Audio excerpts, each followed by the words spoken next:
젊은 남녀가 소개팅을 하고 있었습니다. 근데 서로 상대방이 마음에 들지 않는 거예요. 그래서 어떻게 하면 자리를 뜰까 자리를 뜰 핑계를 찾고 있었는데 마침 남자의 핸드폰이 울렸습니다. 남자가 핸드폰을 받았습니다. 근데 남자의 표정이 조금 일그러졌습니다. 남자가 이렇게 얘기하는 것입니다. 죄송합니다. 할머니가 방금 돌아가셨다는군요. 지금 가봐야 될 것 같습니다. 하면서 자리를 일어섭니다. 이 말을 듣던 여자가 함께 일어나면서 이렇게 말합니다. 어머, 다행이네요. 그쪽 할머니가 안 돌아가셨으면 저희 할머니가 돌아가실 뻔했어요. 이거 어떻게 눈물을 했고 웃진 않고 큰일 났네. 여러분, 자리를 뜨면 그냥 뜨면 되는데요. 꼭 핑계를 댄단 말이에요. 이 유머 제목이 그래서 핑계예요. 핑계. 여러분, 하나님 앞에 우리가 나와서 예배하는데 사실 이런저런 이유가 참 많아요. 여러분, 이런 이유 저런 이유 되지 않고 하나님 만났으면 좋겠습니다. 우리 서로 한번 이렇게 인사할까요? 하나님 믿는데 다른 이유 되지 맙시다. 너무 길어요? 용량 초과해요? 네. 하나님 믿는데 다른 이유 되지 맙시다. 네. 여러분, 정말 중요한 것 같아요. 왜 그렇습니까? 하나님 믿는 게 인생에서 제일 중요한 것이기 때문에 그래요. 하나님 믿는 것이 이것보다 더 중요한 건 인생이 없기 때문에 그렇습니다. 가장 중요한 것을 가장 중요하게 여기는 게 저는 지혜고 축복이라고 믿습니다.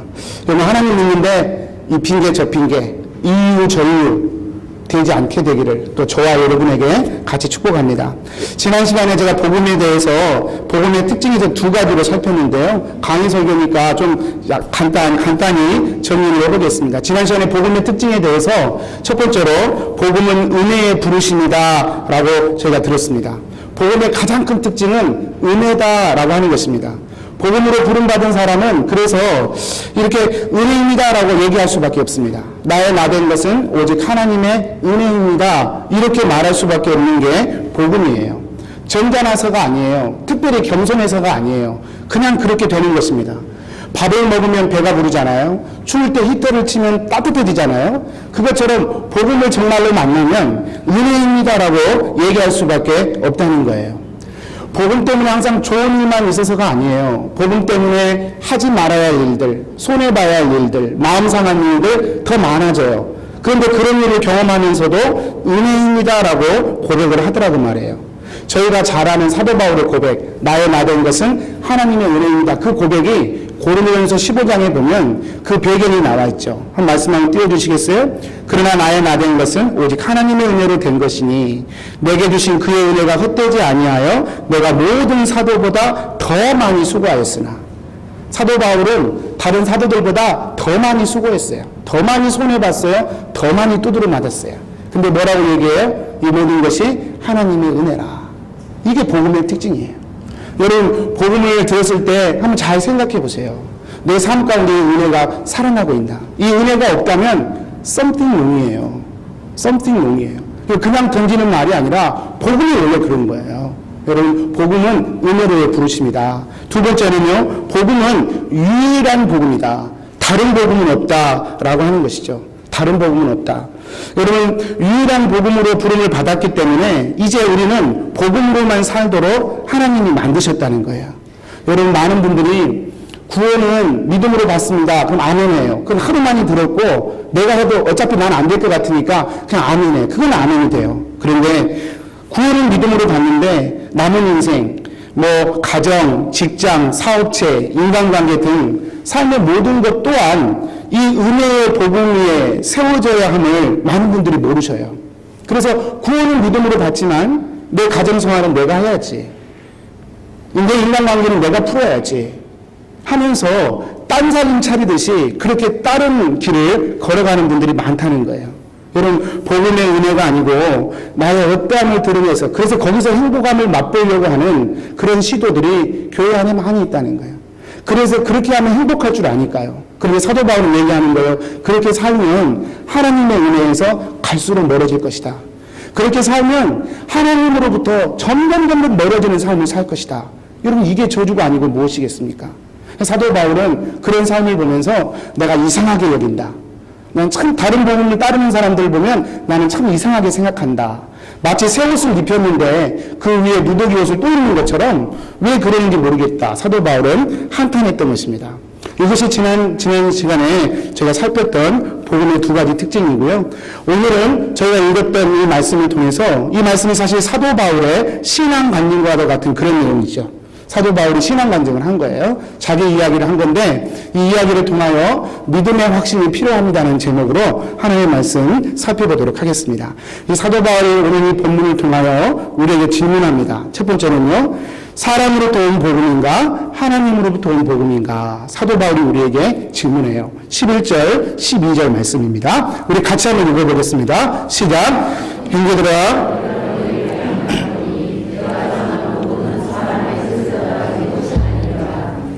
우리가 사람에게서 받은 것도 아니요 배운 것도 아니요 오직 예수 그리스도의 계시로 말미암은 것이라.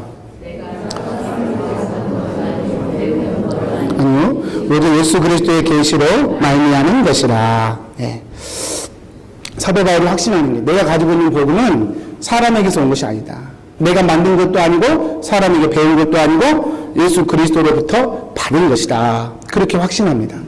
여러분 제가 한번 질문해 드려볼게요. 여러분이 가진 믿음이 정말 하나님으로부터 온 것이라는 확신이 있으십니까? 나는 이렇게 믿습니다. I believe in God. So like this. 수없이 얘기하는데 그 말하는 믿음이 정말 하나님으로부터 온 것이라는 확신이 있냔 말이에요. 여러분 오늘날 교회 안에서 이런 확신들이 갈수록 옅어져 가고 있음을 저희는 어렵지 않게 볼 수 있어요. 예를 들면 여러분 이단들은요 신천지나 뭐 구원파나 이런 이단들은요 안 믿는 분들을 상대로 자신의 교리를 증거하지 않습니다. 믿는 분들을 상대로 자신들의 교리를 증거해요. 그런데요 그런 분들 우리가 안 만나서 그렇지 한 30분만 만나면 여러분의 신앙이 흔들릴 수 있어요. 그냥 30분만 그들의 논리를 쫙 얘기하면 그런 것도 같고 안 그런 것도 같고 그렇게 돼요. 왜 그런지 아세요? 여러분 내가 가진 믿음의 확신이 없기 때문에 그렇습니다. 여러분 믿음의 확신이 없는 거에 대해서 우리가 흔히들 이렇게 믿음의 뿌리가 약해서 그래요. 그래서 나는 믿음이 참 약해요. 이렇게 표현하는 분들이 참 많은데요. 여러분 이것은 믿음이 약하고 강함의 문제가 사실은 아닙니다. 믿음이 약해서 넘어지는 게 아니고 믿음이 강해서 안 넘어지는 게 아니고요. 이것은 사실은 정확하게 표현하면 신앙은 믿음이 강하고 약함의 문제가 아니라 신앙은 그 신앙의 뿌리를 어디다가 두느냐 기초와 방향의 문제이기 때문에 이게 약해요 강해요 문제가 아니에요. 만약에 우리가 신앙의 뿌리를 바른 복음이 내리게 되면 그 믿음이 비록 약하다고 할지라도 우리는 흔들리지 않게 될 것입니다. 예수님도 이런 마태복음 17장에서 겨자씨만한 믿음만 있어도 산을 옮긴다고 말씀하셨죠. 여러분 겨자씨가 얼마나 작은지 아십니까? 사진 한번 보여주시겠어요? 이게 겨자씨예요. The mustard seed. 정말로 조그마한 씨. 보이지도 않아요. 여러분 요만큼만 믿음만 있어도 산을 옮긴다 그렇게 얘기하셔요. 물론 여기서 산은 우리가 보는 일반 산이 아니라 율법의 산. 아까 말씀드렸지만 자기 어떠함을 통하여 행복을 누리려고 하는 가짜 행복. 그것을 얘기해요. 여러분 겨자씨만한 조그마한 믿음만 있어도 그것이 아니라는 사실을 깨닫는다고요. 그리고 그 산을 옮겨버린다고요. 여러분 믿음의 크고 약함이 우리의 쓰러짐과 일어남을 결정하지 않아요. 문제는 무엇입니까? 내 믿음이 바른 복음에 뿌리 내려져 있냐는 것이죠. 여러분 그것이 기초와 방향이 우리의 쓰러짐과 일으킴을 결정하는 중요한 요소가 되는 것입니다. 여러분 지난번 제가 선교 때 보고드렸던 우리 조윤석 집사님이라는 분이 계셨어요. 이분의 신앙이 참 재밌었습니다. 간증이 참 재밌었어요. 이분이 예수님을 믿은 지 6년밖에 안 됐습니다. 근데 4년째 그렇게 선교를 따라다니는 거예요. 이분이 간증하는데요. 이분이 그냥 불신자가 아니라 6년 전에는 불신자가 아니라 교인이라고 하면 아래 위로 훑어보면서 째려보는 분이었대요. 근데 교회는 그렇게 싫었답니다. 교회 다니는 사람이라고 표현 안 하고 교회 다니는 것들이라고 표현할 만큼 교회를 그렇게 싫어했대요. 그분의 따님이 교회를 다니는데 지금은 사모님이 되셨어요. 그 따님 때문에 결국은 변화되었는데 그 따님이 선교를 갔습니다. 선교를 갔는데 저처럼 여러 나라를 거쳐가다 보니까 프랑스 파리 공항에서 여권을 잃어버린 사건이 발생했어요. 여러분 여권이 잃어져 큰일 났죠. 그래서 집에 전화를 했다는 거예요. 그래가지고 뭐 여권 분실 신고해야 되고 재발급 받아야 되고 또 그 기간 동안 기다려야 되고 그 기간 동안 파리에서 꼼짝없이 있어야 되고 그 머무는 그 비용을 다 엄마가 지불해야 되고 이 일을 다 처리해야 되고 그러니 뿔따구가 안 나겠어요. 그래서 이 어머니가 딸한테 아주 버라이어티한 욕을 풍부하게 쏟아부었대요. 야 하면서 욕을 엄청 했대요. 뭐 그런 걸 봐가지고 이렇게 골치 아프게 연일을 생고생 시키냐고 욕을 바가지로 했대요. 그런데요, 그분이 말씀하시는 거예요. 목사님, 참 인생은 아이러니해요. 그로부터 2년 후에 제가 선교 가는 비행기를 탔어요. 2년 후에. 그로부터 2년 후에 하나님의 말씀, 교회 처음 나올 때부터 그냥 하나님이 느껴지더래요. 하나님이 살아계시다는 게 믿어지더래요. 그래서 2년 만에 선교를 시작한 거예요. 6년밖에 안 되신 분이 매년마다 4년째 선교를 그렇게 하는 거예요. 이분이 본인이 생각해도 잘 이해가 안 되는데 내가 왜 이런지. 근데 그렇게 산다는 거예요. 이분이 안 믿는 친구들을 가끔 만나는데 안 믿는 친구들도 야 어떻게 사람이 이렇게 변할 수 있느냐 그런다는 거예요. 근데 한 가지 얘기한다는 거예요. 늘 표정이 그때와는 너무 다르다. 너무 환하고 너무 밝은 거예요. 진리 가운데 복음 가운데 새로운 삶을 살게 되는 것이죠. 여러분 이런 일들이 있다고 말이에요. 여러분 신앙은요. 내가 신앙생활한 게 일주일밖에 안 됐다. 괜찮아요. 내가 신앙생활이 한 달밖에 안 됐다. 괜찮아요. 여러분 포도나무 가지가 일주일이 됐든 한 달 됐든 포도나무 가지는 포도나무에 붙어있으니까 포도나무 아닙니까? 10년이 된다고 감나무가 포도나무 되는 건 아니잖아요. 감나무 가지는 10년 됐든 20년이 30년이 됐든 그건 감나무예요. 포도나무 가지는 일주일이 됐든 1시간이 됐든 그건 포도나무예요. 포도나무와 붙어 있으니까. 여러분 바른 복음 위에 내 신앙이 뿌리내린다면 괜찮아요. 여러분 흔들릴 필요 없어요. 여러분은 포도나무예요. 근데 문제는 이런 확신이 있으시냐는 것이에요. 이런 확신이 없으면 흔들린다니까요. 구원파가 여러분에 가서 여러분 오늘 밤에 당장 죽으셔도 구원받을 수 있으니까 저도 이런 질문 많이 해봐요.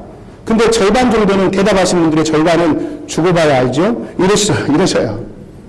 또 어떤 분은 그냥 교리적으로 확실히 교리적으로 대답을 하셔요. 근데 지금 예수님이 당신 안에 계신 거 믿으십니까? 그건 잘 모르겠어요. 그거 같은 얘기거든요.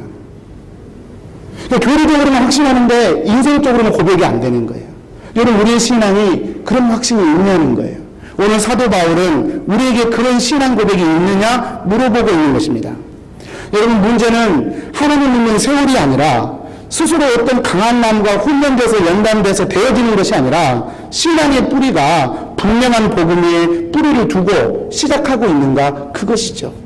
여러분 사도 바울은 자신 있게 얘기하는 거예요. 내가 가진 복음은 사람에서 나온 것이 아니라 하나님에게서 온 것이다. 그러기 때문에 두려워하지 않는 거예요. 그러기 때문에 강하게 얘기할 수 있는 거예요. 여러분 오늘 복음 두 번째 살펴보고 싶은 것은요. 복음은 우리 안에 변화를 이루어내는 능력이 된다는 것입니다. 여러분 내가 가진 이 믿음이 정말로 사람으로부터 온 것인가 아니면 하나님으로부터 온 것인가 이 질문은 매우 중요해요. 왜냐하면 내 신앙이 지금 어디에다가 뿌리를 두고 있는가를 점검할 수 있는 지금 중요한 질문이기 때문에 그렇습니다. 사도 바울은요 다른 복음은 없다 얘기했어요. 아니 다른 복음이 없다고 얘기하는 정도가 아니라 다른 복음을 전하면 저주를 받을 것이다. 저주를 받을 것이다. 3번이나 연거푸 얘기했어요. 다른 복음을 전하면 저주를 받을 것이다.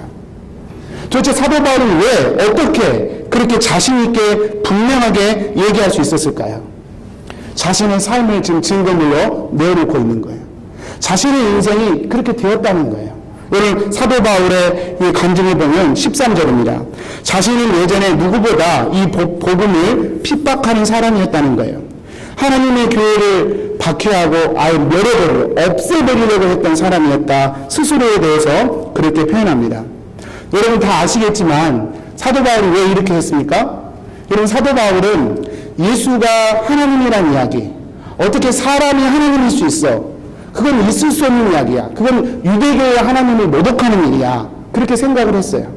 그래서 스스로 하나님이라고 말한 예수가 하나님의 진노를 받아서 하나님께 벌을 받아서 나무 형틀, 십자가 형틀에 그래서 죽은 거야. 사도 바울은 그렇게 생각을 했단 말이에요. 예수님에 대해서. 여러분 신명기 21장에 그 말씀이 증거되어 있죠. 그러니까 하나님께 벌을 받아서 나무 위에 달린 시체가 있거든. 한밤을 넘기지 말아라. 왜냐하면 그 시신 자체가 저주받은 시신이기 때문에 빨리 떼어내서 땅에 묻어버려라. 있으면 있을수록 저주받으니까. 그렇게 말할 정도로 나무에 달려 죽은 것은 저주예요. 근데 예수님이 십자가란 나무에 달려 죽으셨잖아요. 그래서 사도 바울은 생각한 거예요. 사람이 하나님이란 말 자체가 하나님을 모독하는 것이고 그 결과 하나님은 노하셔서 진노하셔서 예수를 나무에 달아 죽였다. 그러므로 예수는 사라져야 할 존재다 생각했던 거예요. 예수에 대해서 그렇게 증오하고 또 그렇게 판단하고 있는 사도 바울의 입장에서 봤을 때는 그 예수를 하나님이라고 증거하는 교회 역시 마찬가지죠. 저주받아 사라져야 되는 집단으로 사도 바울을 생각했던 거예요. 그런데 이런 사도 바울에게 하나님이 찾아오시죠. 사도행전 9장 4절 말씀이에요. 사울아 사울아 내가 어찌하여 나를 박해하느냐. 여러분 하늘이 열리고 빛이 그에게 비추었어요. 하늘이 열리고 빛이 비추었습니다. 그리고 소리가 납니다. 사울아 사울아. 제가 올린 바는 귀에 딱지가 않도록 얘기 드렸는데요. 이런 이야기는요. 하나님께서 구약성경에 보면 인간을 만나줄 때 나타나는 현상이에요. 하나님께서 아브라함을 떡이나무 불꽃 가운데서 아브라함아 아브라함아 모세야 모세야. 그리고 아브라함을 부르실 때도 아브라함아 아브라함아 야고바 야고바 이렇게 부르신단 말이에요. 구약성경에 정통했던 바울은 지금 자기 앞에 펼쳐진 이 상황, 하늘이 열리고 빛이 쏟아지면서 하늘에서 소리가 나는데 사울아 사울아 2번 부른단 말이에요. 이게 지금 무슨 상황인지 사도 바울은 알 수 있었어요.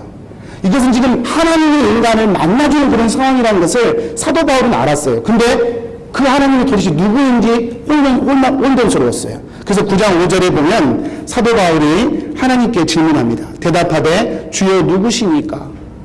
주여. 하나님께서 쓸 수 있는 단어를 쓰죠. 하나님 누구십니까? 지금 저를 만나주시는 분이 하나님인 건 제가 어렴풋이 알겠는데 지금 이해가 안 돼요. 그래서 누구십니까? 라고 묻게 되죠. 그때 사도 바울은 놀라운 이야기를 듣습니다. 나는 내가 박해하는 예수라. 여러분 사도 바울은 정말로 놀랐을 거예요. 저주받아서 죽은 존재, 그리고 그 이름을 말하는 교회 자체도 존재해서는 안 된다고 생각하는 그 사도 바울에게 그 예수가 나타나서 하나님의 존재 방식으로 지금 자기를 만나주고 있단 말이에요. 쉽게 얘기하면 그 예수가 하나님이었다는 사실을 지금 사도 바울은 경험하고 있는 거예요. 평생 증오했어요. 평생 그 이름을 묻어버리려고 결심했어요. 근데 그 이름이 하나님의 이름이었다는 사실을 그가 경험한 것입니다. 여러분 우리가 지금 말이니까 그냥 설교니까 성경책이니까 그렇게 생각하지 사도 바울의 입장에 조금만 더 들어가다 보면 이건 정말 기가 막힌 일이에요. 얼마나 놀랬겠습니까? 얼마나 당황했겠습니까? 없어져야 할 그 이름인데 그 이름이 내가 믿는 하나님이었다. 없어져야 할 그 이름이 천지를 지으신 하나님의 이름이었다는 사실을 알았을 때 사도 바울은 얼마나 당황했겠습니까? 그래서 사도 바울은 그 다음 말씀에 보면 자기가 경험한 일을 어떻게 이해해야 될지 사도 바울은 결단해서요. 사람에게 찾아가지 않고 아라비아 광야로 이동하게 됩니다. 17절 말씀이죠. 그래서 사람에게 내가 도대체 경험한 일이 도대체 뭐야? 라고 물어보지 않고 아라비아 광야로 가게 됩니다. 그래서 거기서 3년 동안 머물게 돼요. 이게 아라비아 광야예요. 여러분 아무것도 없죠. 사람이 없죠. 그냥 여기 이곳에서는 하나님의 뜻만 묵상할 수밖에 없는 그런 상황이에요. 여러분 이 상황에 대해서 그랜트 오스본이라고 하는 신학자가 있어요. 성서 인문에 나오는 주석에 보면 이 상황에 대해서 이렇게 상황을 묘사합니다. 제가 한번 그대로 읽어보겠습니다. 이것은 새롭게 개종한 유대 바리새인이며 기독교 박해자로서 불가피한 선택이었다. 바울은 회심한 상태였다. 그는 자신에게 계시된 복음의 진리에 비추어 기독교에 대해 자신이 이전에 견지했던 입장을 반성하는 시간이 필요했다. 이 모든 기간 동안 바울은 성경을 읽고 기도하며 자신이 정통에 있던 구약과의 관련 속에서 그리스도의 십자가와 부활의 의미를 생각했을 것이다. 이렇게 해석해요. 틀리지 않죠, 여러분? 내가 이 경험한 일이 도대체 어떤 일이야? 구약성경을 다시 펴서 본 거예요. 이런 해석을 증명하는 뒷받침하는 성경구들이 갈라디아서 4장 25절이에요. 한 번 더 보겠습니다. 이 하갈은 아라비아에 있는 신의 산으로서. 여러분 이 아라비아 광야가 한 가지 우리가 잘 익숙한 한 장소가 있어요. 그게 시내산이에요. 여러분, 시내산은 어떤 곳입니까? 율법이 임한 곳. 이스라엘 백성과 하나님이 언약을 맺은 곳. 하나님은 이스라엘의 하나님이 되고 이스라엘은 하나님의 백성이 되기로 결단한 곳. 만남이 이루어진 곳, 계약이 이루어진 곳이 바로 시내산이에요. 사도 바울은 그 시내산으로 갔을 것이다 추측하는 것이죠. 그 아라비아 광야에 가서 구약의 말씀들을 펴면서 하나하나 살펴본 거예요. 도대체 왜 예수가 하나님인가? 구약 성경에서는 이 일에 대하여 어떻게 말씀하시는가를 스스로 하나님 앞에서 말씀 가운데 살폈던 것이죠. 여러분, 이렇게 살폈던 사도 바울은 갈라디아서 3장 13절에 보면 그 약속의 수많은 애언과 성취가 바로 예수 그리스도의 십자가와 부활에 있음을 고백하게 돼요. 갈라디아서 3장 14절. 제가 제자 훈련할 때 또 수요 강의 때 늘 드렸던 말씀이지만 제가 한 번 더 읽었으면 좋겠어요. 한 목소리로 같이 한번 읽어보겠습니다. 시작. 그리스도께서 우리를 위하여 저주를 받은 바 되사 율법의 저주에서 우리를 속량하셨으니 기록된 바 나무에 달린 자마다 저주 아래 있는 자니라. 사도 바울이 발견했어요. 예수님이 나무에 달려 죽은 것은 저주받아 죽은 거 맞아요. 하나님께 저주받아 죽은 건 맞아요. 그런데 저주받아 죽은 이유가 예수님이 하나님이어서 하나님이 진노하셔서 죽인 게 아니라 예수님이 죽을 죄를 져서 죽은 게 아니라 자신의 죄를 위하여 대신하여 십자가에 저주받아 죽었음을 그가 깨달은 거예요. 사도 바울이 그래서 그리스도가 우리를 위하여 저주를 받은 바 되었다. 그 저주의 십자가가 나 때문에 나를 위한 예수님의 사랑이었다. 그걸 고백하는 거예요. 여러분, 이것이 복음입니다.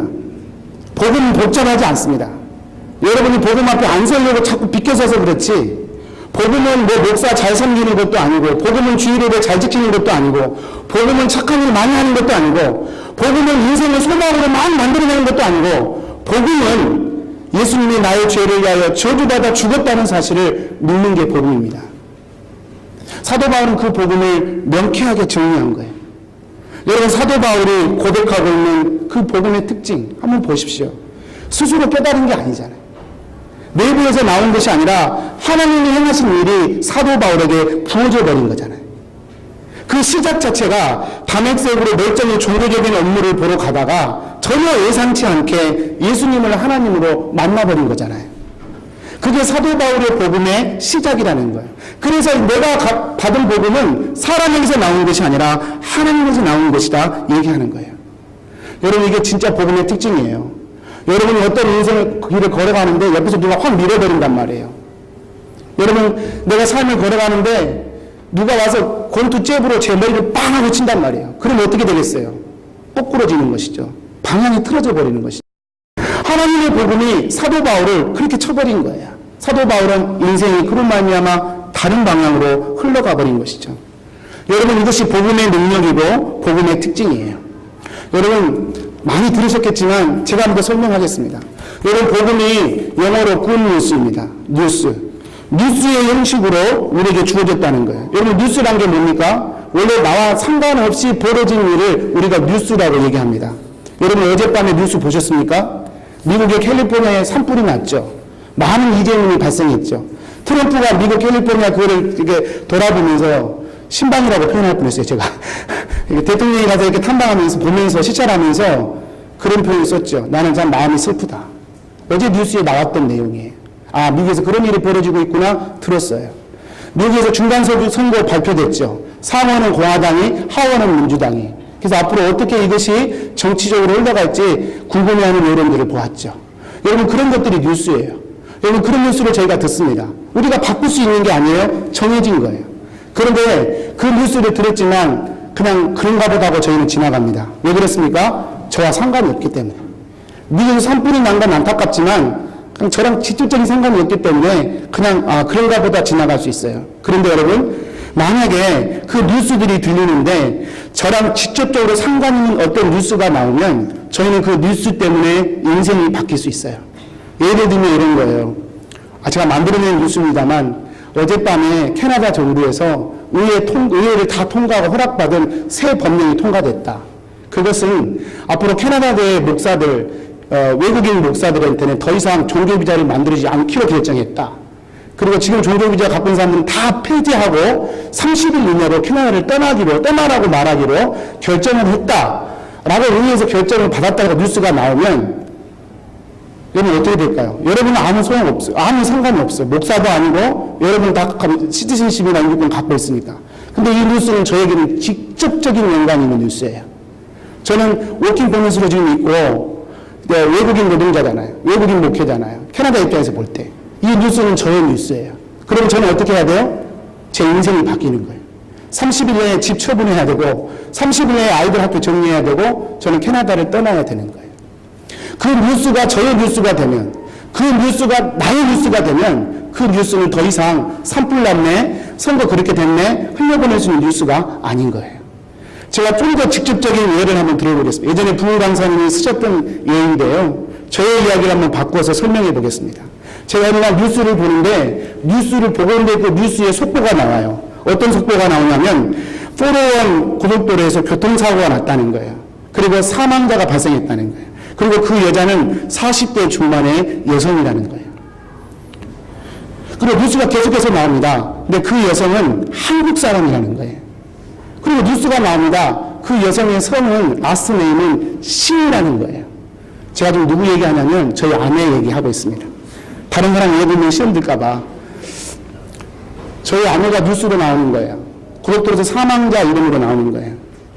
만약에 제가 뉴스를 보면서 40대 중반의 한국 여성 그리고 라스트네임이 한국 40대 중반 한국 여성이라고만 해도 저는 걱정이 돼요. 왜냐하면 어젯밤에 제 아내가 토론토에 친구 만나러 올라갔거든요. 내려올 시간이 됐는데 하필 그 뉴스에 이런 뉴스가 나온단 말이에요. 그러면 저는 분명히 두려워할 거예요. 근데 그 다음 뉴스가 나와요. 퍼스트 네임이 수현이다. 여러분 그 뉴스가 최종적으로 저에게 들리면 제가 어떻게 될까요? 40대 한국인 여성이다는 말만 들어도 저는 불안해서 계속 뉴스를 볼 거예요. 라스트 네임이 신이란 얘기만 들어도 저는 다리가 떨릴 거예요. 근데 거기다가 퍼스트 네임이 수현이란 말이 나오면 저는 주저앉을 거예요. 그리고 저는 뛰쳐나갈 거예요. 왜 가요? 그 사고 현장에 가봐야 될 거 아니에요. 도대체 어떻게 된 사고인지 알아야 될 거 아니에요. 그 사고 때문에 내 인생이 얼마나 바뀌고 충격이 됐는지를 본능적으로 알 거 아니에요. 이제 아내 없는 인생을 어떻게 살까? 새 자녀를 내가 데리고 어떻게 살까? 아내가 있었던 일을 추억하며 여러분 제 인생은 다리가 꺾이듯이 휘청일 거예요. 뉴스 하나 때문에. 그 뉴스가 나의 뉴스가 되면 그 뉴스가 저의 아내의 소식이 되면 그 뉴스가 제 자녀의 이야기가 되면 우리는 인생이 꺾이는 거예요. 여러분 복음이 굿뉴스라고 하잖아요. 이렇게 뉴스로 들리는 거예요. 뭐라고 들려요? 여러분과 저 죄인이라고요. 저희는 몰랐어요. 저희는 저희가 죄인인 걸 도리도 안 하고 깨닫지도 않았어요. 난 교도소 안 갔는데 뭐 자동차 딱지 몇 개 스피드 좀 몇 개 뗐을 뿐이지 나는 죄 지은 적이 없는데 뭐 그렇게 생각하는 우리에게 죄인이라고 얘기해줘요. 그리고 구원받아야 된다고 얘기해줘요. 그리고 그것 때문에 하나님의 아들이 죽었다고 얘기해줘요. 근데 그 뉴스를 듣지만 많은 분들이 그냥 흘려보낸다고요.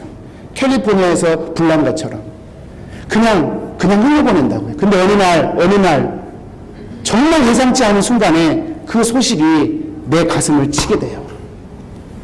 사도 바울처럼 하나님의 아들이 죽었다는 그 뉴스가 그게 저주받아 죽는 건 맞는데 그 이유가 예수가 뭘 잘못해서 하나님께 진노 받아서 죽은 게 아니라 내가 받아야 할 저주를 대신하여 죽었다는 사실을 어느 날 뉴스를 통하여 느끼게 되는 거예요. 여러분 복음은 그렇게 우리 안에 들려오는 거예요.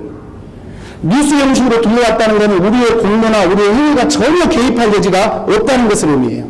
그러나 동시에 그것이 나의 이야기로 들려주면 그것은 그냥 웃고 지나가거나 그런가 보다 합시다 하거나 또는 그냥 그런 복잡한 얘기 말고 좋은 얘기 합시다 이렇게 말할 수 있는 그런 상황은 아니라는 거예요.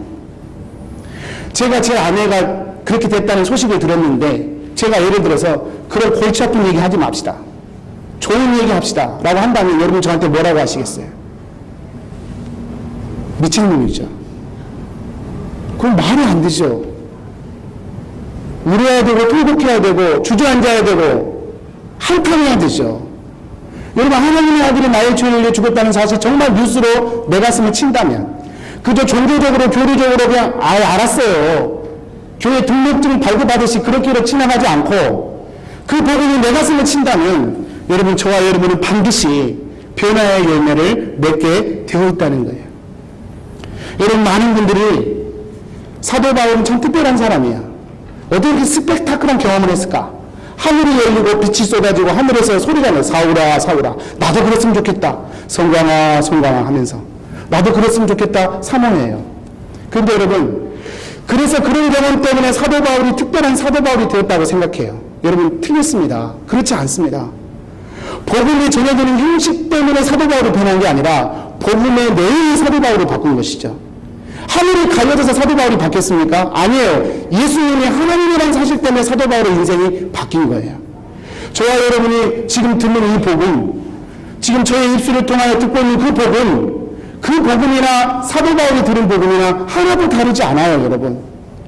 여러분, 여러분의 자녀들이 하버드 대학에 입학했습니다.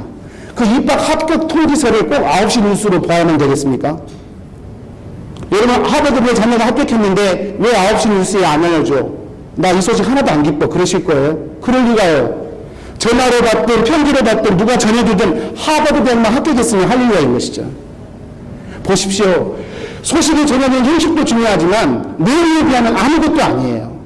사도 바울이 받았던 복음의 내용이 무엇입니까? 하나님의 아들이 나의 죄를 위하여 죽었다는 내용이에요. 그것이 나를 향한 하나님의 사랑이었음을 드린 거예요. 사도 바울이 변한 것은 하늘이 갈라져서 복음의 형식 때문에 바뀐 것이 아니라 복음의 내용 때문에 바뀌었던 것이죠. 여러분, 오늘 또 동일하다니까요. 사도 바울이 스펙타클한 경험을 해서 그런 사도 바울이 된 것이 아니에요. 복음의 내용 때문이에요. 그런데 저와 여러분은 왜 안 되느냐 말이에요. 왜 나는 안 되느냐 말이에요. 왜 우리는 수십 번 수백 번 예배를 드리면서 왜 우리는 안 바뀌냔 말이에요. 도대체 무엇이 문제일까요? 복음의 형식은 문제가 아니에요. 뉴스가 저녁 9시 뉴스에 나왔느냐, 저녁 뉴스에 나왔느냐, 아침 뉴스에 나왔느냐, 아니면 편지를 통해 전달되느냐, 그것이 문제가 아니에요. 복음의 내용을 흘려듣기 때문에 그래요. 복음의 내용 앞에 정직하게 서지 않기 때문에 저와 여러분이 자꾸 복음에서 비껴서려고 하는 거예요. 사랑 여러분, 사도 바울이 들은 복음이나 저와 여러분이 들은 복음이나 다르지 않습니다. 똑같습니다. 사도 바울을 외부에서 하나님이 복음을 통하여 그의 인생을 바꾼 것처럼 지금도 하나님은 이 예배를 통하여 저와 여러분의 인생을 바꾸시려고 하는 거예요. 여러분, 내가 완전한 죄인인 것을 어떻게 깨달았어요? 내가 하나님의 사랑을 그렇게 받은 걸 어떻게 깨달았어요? 내가 도닦아서 깨달은 게 아니라고요. 복음이 내 귀에 들리고 내 양심을 치고 내 소리를 치고 내 영혼을 치고 들어오니까 내 인생이 바뀌어버린 거예요. 그러니 여러분, 뭘 자랑할 수 있겠습니까?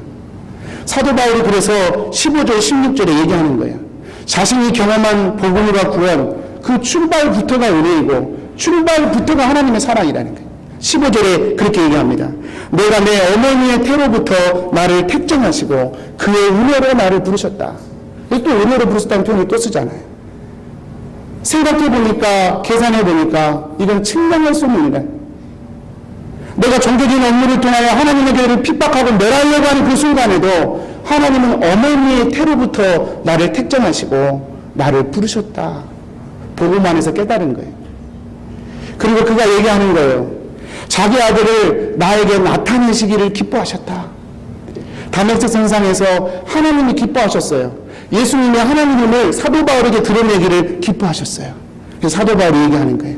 사도 바울이 나는 하나님이 나를 특정하셔서 하나님의 아들을 나에게 나타내시기를 기뻐하셔서 내가 지금 이렇게 되었다 고백하는 것입니다. 사랑하는 여러분, 복음은 그래서 계속해서 우리를 이렇게 이끌어 가는 것입니다. 복음이 내 삶을 밀어버려야 돼요. 왜 그런지 아세요? 여러분, 계속 그렇게 가면 정말로 심판받을 거거든요. 계속 그렇게 살면 정말로 다시는 기회가 없을 거거든요. 히브리서에 사람이 죽은 것은 정함이지요 그 위에는 심판이 있을 것이라. 하나님의 아들이 죽지 않고는 해결될 수 없는 죄가 있기에 하나님 그렇게 하신 거예요. 근데 그 기회를 놓쳐버리면 다시는 기회가 없죠, 여러분. 누가복음에 보면 부자가 죽어서 지옥에 가지 않습니까? 그래서 아브라함에게 얘기하잖아요. 한 분만 나를 보내주시오. 그것도 자기를 위해서가 아니라 형제들을 위해서. 아브라함이 얘기해요. 넌 갈 수 없다. 넌 갈 수 없다. 여러분, 하나님의 복음이 우리 귀에 들려지고 하나님의 복음이 우리 가운데 내 인생을 바꾸지 않으면 나중에는 다시는 기회가 없습니다. 내 인생의 호흡이 끝나는 그날 우리는 다시는 그런 기회를 얻지 못해요. 이게 하나님의 공의예요. 하나님의 정의예요. 하나님은 사랑과 정의가 같이 있으신 분이에요. 여러분, 그래서 복음은 우리의 삶을 바꾸는 능력입니다. 사도 바울은 지금 자신의 인생을 고백하는 거예요. 세 번째는요, 회심자의 삶을 통하여 하나님은 영광을 받으신다는 것입니다. 우리 23절, 24절 말씀입니다. 같이 한번 읽어보겠습니다. 시작. 다만 우리를 박해하던 자가 전에 멸하려던 그 믿음을 지금 전한다고 함을 듣고 나로 말미암아 하나님께 영광을 돌리니라. 여러분, 우리가 하나님의 복음을 정말로 믿고요, 여러분, 이렇게 설교하지만 전 너무 죄송해요. 정말로 죄송해요. 진심이에요. 왜냐하면 제가 믿는 자의 본이 못 되기 때문에. 제가 하나님의 복음을 증거할 만한 자격 있는 삶을 못 살아야 되기 때문에 정말 죄송해요. 근데 제 속에는 갈망이 있어요. 하나님의 말씀대로 살고 싶은 갈망. 안 돼요. 넘어졌어요. 근데 또 일어날 거예요. 그렇게 할 거예요. 자격이 없어요. 잘 안 돼요. 그렇지만 또 그렇게 할 거예요. 왜냐하면 그게 복음이니까. 죄송한 마음으로 또 한번 여러분 도전합니다. 회심자라고 하는 것은 삶의 방향을 바꾸는 거예요. 삶의 방향이 안 바뀌어요, 여러분. 근데 바꾸는 거예요. 하는 거예요. 가는 거예요. 더 이상 나를 위해 살지 않는 거예요. 하나님을 위해 살겠다고 결단하는 거예요. 넘어져도 다시 일어나고요. 안 돼도 또 하고요. 이 핑계 저 핑계 되면서 예배 포기하고 교회 떠나버리고 그것이 아니고요, 여러분. 그건 처음부터 안 가는 거예요, 여러분. 복음은요, 그렇게 가게 되어 있어요. 그런데요, 하나님은요, 이런 회심자를 통하여 영광을 받으신다는 거예요. 변화된 바울은 그의 삶과 그의 인생을 통하여 그 자체가 복음이 되었고 하나님께 영광이 되었어요. 제가 그냥 방송으로만 난 삼일교회 손태국 목사님이 목회자 세미나 시간에 이런 말씀 하시더라고요. 요즘 목사들 예수 안 믿어. 예수 믿는 목사들 요즘 많지 않아. 그러시더라고요. 저에게 꼭 하시는 말씀 같았어요. 우리가 그렇지 않습니까? 목사님들이 복음을 믿냔 말이에요. 설교는 하지만. 우리 성도님들이 복음을 진짜로 믿느냔 말이에요. 듣기는 하지만. 여러분, 복음을 믿으면, 교회의 주인이 하나님이시고 예수님의 주인하는 걸 믿으면 어떻게 교회 지킨다고 내 아들에게 교회를 물려줄 수 있겠어요? 제가 계속 얘기하지만. 교회의 주인이 하나님이라고 믿는다면 우리 킹슨 하나님께를 없이 여기고 함부로 얘기하는 사람 앞에서 어떻게 잠잠히 있을 수 있어요? 제 개인을 욕하면 욕 먹을 거예요. 그런데 교회 욕하면 저는 싸울 거예요. 왜 그렇습니까? 교회 주인은 하나님이니까. 여러분, 그렇게 되는 것입니다. 그렇게 해야겠다 결단하는 게 아니라 그냥 그렇게 되는 거예요. 여러분, 아까도 말씀드렸지만 우리는 자꾸 넘어집니다. 연약하기 때문에 넘어집니다. 아무리 결단하고 각오해도 중심이 흐트러집니다. 그렇지만 결국 다시 일어나서 가야 되는 거예요. 중요한 것은 정말로 복음을 믿으면 우리는 이 길 외에는 다른 길이 없다는 사실에 동의하게 되어 있어요. 욕을 먹어요. 목사가 그렇게 살아? 제가 이렇게 부족해요. 욕 먹어요. 그렇다고 예수 안 믿어요? 아니에요. 더 예수 붙드는 길로 가는 거예요. 장로가 그렇게밖에 못 살아? 욕 먹죠. 가문적으로 싸우는 게 아니라 그래 나 부족해. 그래서 난 십자가 더 붙들 거야. 직분자가 그렇게밖에 못해? 욕 먹죠. 자존심 상하죠. 그렇지만 다시 십자가 앞에 서는 거예요. 그래서 나는 하나님의 답이 없어. 붙드는 거예요. 중요한 것은 이 길 외에는 다른 길이 없다고 생각하는 거예요. 만약에 다른 길이 있다면 그건 다른 복음이잖아요. 만약에 내 인생에 다른 예의가 있다면 그것은 하나님을 처음부터 몰랐던 거잖아요. 여러분, 말씀을 정리하겠습니다. 여러분, 우리의 믿음에는 확신이 필요합니다. 그냥 교회 다니지 마십시오. 아무도 여러분의 인생을 책임져 주지 않습니다. 여러분 20년, 30년 교회 다녔는데 하나님 앞에 섰는데 나 너 모른다 할 수도 있어요. 마태복음 7장에 그렇게 얘기하셨잖아요. 내 힘으로 손기야 노릇하고 귀신을 쫓아내고 말씀까지 가르쳤는데 나 너를 모른다 하셨잖아요. 그럴 수도 있어요. 믿음의 확신이 필요합니다. 그냥 믿지 말고 내가 가진 복음이 사람으로부터 오는 것이 아니라 하나님으로부터 왔다는 확신이 필요해요. 그런 사람이 교회를 세웁니다. 그런 교회가 이 땅에 빛이 되고 소금이 되는 거예요. 착한 일을 많이 한다고 하는 영광 드러나지 않아요. 내가 선하게 산다고 하는 영광 드러나지 않아요. 이렇게 하나님 앞에 결단하고 복음으로 살기로 결단하며 내어드릴 때 하나님의 영광은 나타나는 것이죠. 그런 은혜가 저와 여러분에게 있게 되기를 축복합니다. 기도하겠습니다. 제가 좀